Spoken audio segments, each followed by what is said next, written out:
Now, learning to swim is often seen as a rite of passage, but thousands of children could be missing out because they can't get lessons.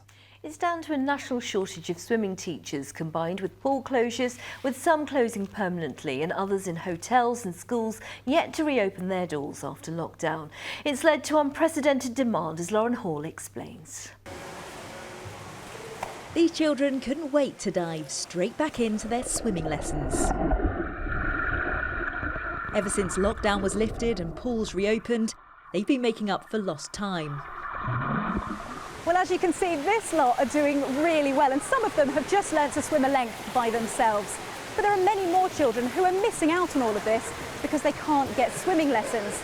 It's a huge national issue, and it's being put down to the pandemic, which has not only led to a shortage of swimming teachers, but also a shortage of swimming pools. Ultimately, it means far fewer children are getting in the water and learning to swim. It's a real cause for concern for Gilly Footer from Wessex Swim School in Winchester. There is a big shortage of swimming lessons. We've got a long waiting list for children to come in to be able to swim. And also we have a lack of teachers because we can't cope with the demand.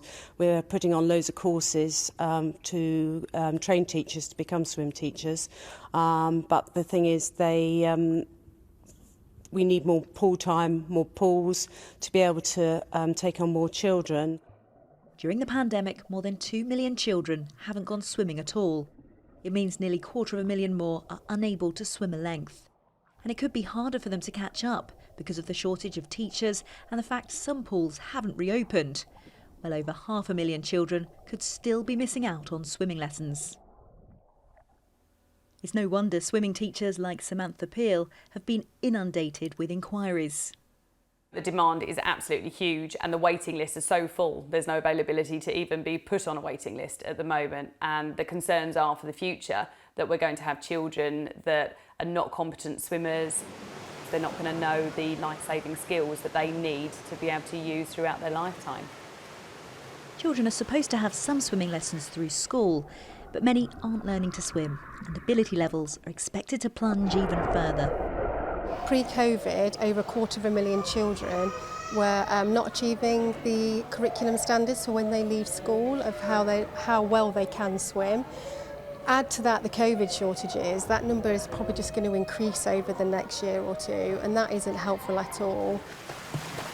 How much do you enjoy swimming? Lots. What's so good about it? I like to be in the water.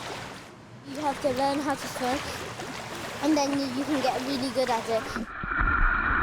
If we accidentally fall in some water and we don't know how to swim, then we might drown. It is a life-saving skill, but the ripple effect of the pandemic means many children are lagging behind with learning to swim. Lauren Hall, ITV News.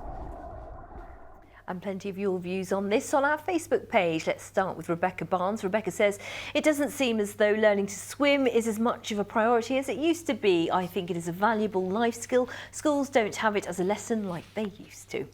Ellie Tilbrook-Smith says, not every parent can afford lessons except through a school. These need to be made available. And Matt Chilman says, taking my daughter swimming later today, more fun than a lesson, but she's never been before, so today will be a lesson. Thank you, as always, for getting in touch and good luck.